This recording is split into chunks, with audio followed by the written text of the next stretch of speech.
Hello everyone, welcome to your very own favourite education channel dear school. और आज हम class 10th economics का chapter number 1 का second lecture लेकर के आए हैं, जिसमें हम कुछ और बेसिक कॉन्सेप्ट्स को देखने वाले हैं चैप्टर स्टार्ट होने से पहले। तो आज का हमारा कॉन्सेप्ट है बीएमआई। बीएमआई जिसकी फुल फॉर्म होती है बॉडी मास इंडेक्स। अब इसे हम निकालते क्यों है, फॉर्मूला क्या होता है, तरीका क्या होता है, वो बात की बात है। पहली बात यह है कि हम इसे निकाल क्यों रहे हैं, बॉडी मास इंडेक्स को, इसे गवर्नमेंट निकालती क्यों है।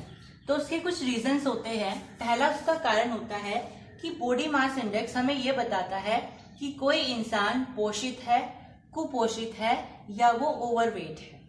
सुना होगा ना, कहीं आंगनवाड़ी वगैरह जो होते हैं वो सर्वे करते हैं, वो पता करते हैं कि किसी के बच्चे या कोई इंसान कुपोषित है या पोषित है, वो उसकी लिस्ट बनाते हैं, है ना।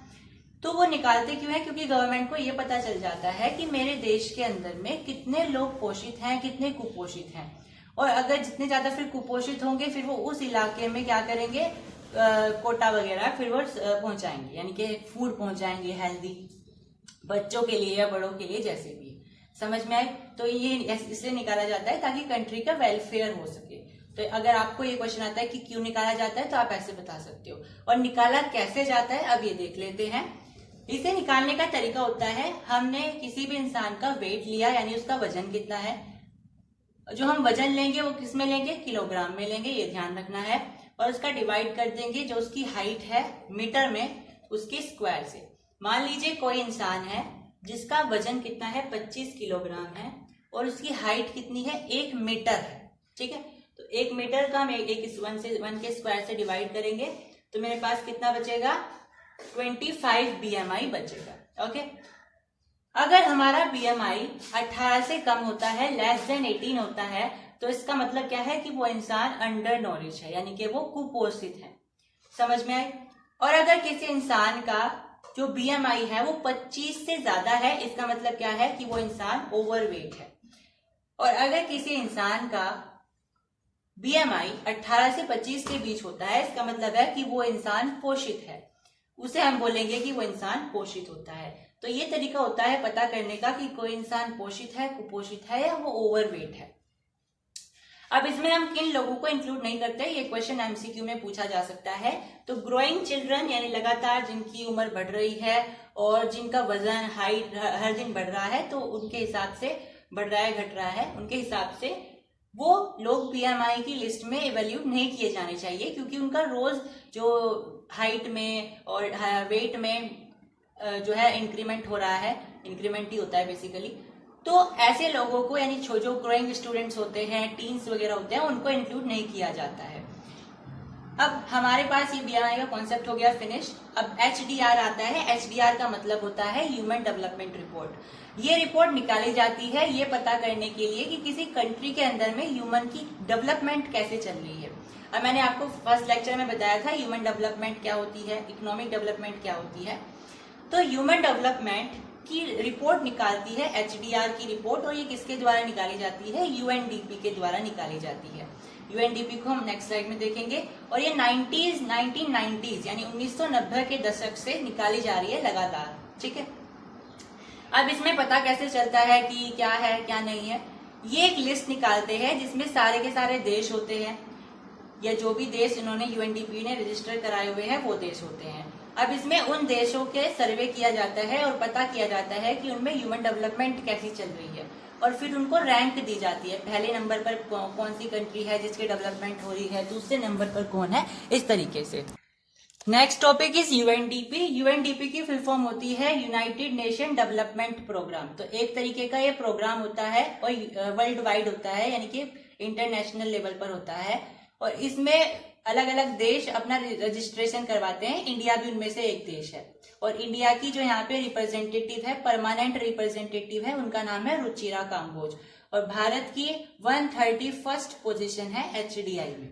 एचडीआई क्या होता है, ह्यूमन डेवलपमेंट इंडेक्स, यानी वो सारे के सारे पॉइंट्स जिन्हें देखते हुए एचडीआर यानी ह्यूमन डेवलपमेंट रिपोर्ट निकाली जाती है यूएनडीपी के द्वारा। अब वो क्या क्या पॉइंट्स हैं उनको हम बोलते हैं एचडीआई। अब वो है क्या, पहला है एजुकेशनल लेवल, यानी कि हम देखेंगे कि कौन सी कंट्री में एजुकेशन का लेवल कितना है। ठीक है, अब ऐसा नहीं है केवल एजुकेशन से होगा, फिर हम हेल्थ स्टेटस भी देखेंगे। और तीसरा तरीका होता है पर कैपिटा इनकम देखने का, यानी पैसा तो देखना ही है, साथ में एजुकेशन लेवल देखो और साथ में वहां पे रहने वाले कंट्री में रहने वाले लोगों की हेल्थ कैसी है वो भी देखना होता है। ठीक है, तो भारत की 131st पोजीशन है इस लिस्ट में। चलिए अब हम अपने चैप्टर के मेन मुद्दे पर पहुंच गए हैं, जो हमारे चैप्टर का नाम है डेवलपमेंट। हमने बहुत सारी चीजें देखी, इंडिया की पॉपुलेशन क्या है, इंडिया की एवरेज इनकम क्या है, और बहुत सारी चीजें हमने देखी। डेवलपिंग कंट्रीज कौन सी होती है, अंडर डेवलप्ड कंट्रीज कौन सी होती है, डेवलप्ड कंट्रीज कौन सी होती है, और यूएनडीपी क्या है, एचडीआर क्या है, एचडीआई क्या है, बीएमआई क्या है, ये सारी चीजें हमने देखी। लेकिन हमने अब तक अपने चैप्टर का जो नाम है डेवलपमेंट, उसका मतलब ही नहीं देखा है। ऐसा इसलिए क्योंकि अभी तक हमने जो पढ़ा है वो इसलिए पढ़ा है जो हमारे चैप्टर में आगे काम आने वाला है। अब हमें सारी चीजें अच्छे से समझ में आएंगी। अब डेवलपमेंट क्या है, डेवलपमेंट की एक डेफिनेशन बताना बिल्कुल भी पॉसिबल नहीं है।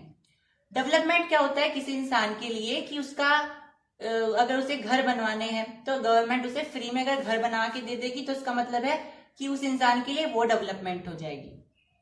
लेकिन अमीर इंसान के लिए तो वो डेवलपमेंट नहीं है, क्योंकि उसके पास तो बहुत पैसा है। अमीर इंसान के लिए क्या डेवलपमेंट होगी कि भाई बीमारियां ना हो हमें, क्योंकि बीमारियां तो सबको हो सकती है ना, तो उसके लिए वो डेवलपमेंट हो जाएगी। एक गरीब घर में जो बच्चे होते हैं उनकी क्या ख्वाहिश होती है कि हम किसी बढ़िया स्कूल में पढ़ें। और जो किसी घर में लड़की होती है अगर उसे भेदभाव हो रहा है उसके साथ, तो उसकी क्या डेवलपमेंट होगी कि उसे अपने भाइयों जितना अधिकार मिल सके, इंडिपेंडेंस मिल सके। और एक ट्राइबल में रहने वाली वुमेन की क्या डेवलपमेंट होगी कि उसे लकड़ी मिल जाए आग जलाने के लिए, खाना बनाने के लिए कोई हिरन मिल जाए उसे पकड़ के खा लेगी, या कोई सब्जी घास पास मिल जाए, या उसके लिए डेवलपमेंट होगी अगर उसे आसानी से मिल जाता है। तो हर इंसान के लिए अलग अलग डेवलपमेंट होती है।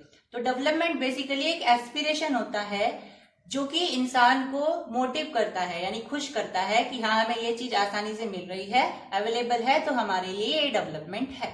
हर इंसान के लिए अलग अलग हो सकती है। अगर हम एग्जाम्पल वाइज समझें, हाउ एस्पिरेशन क्रिएट कॉन्फ्लिक्ट।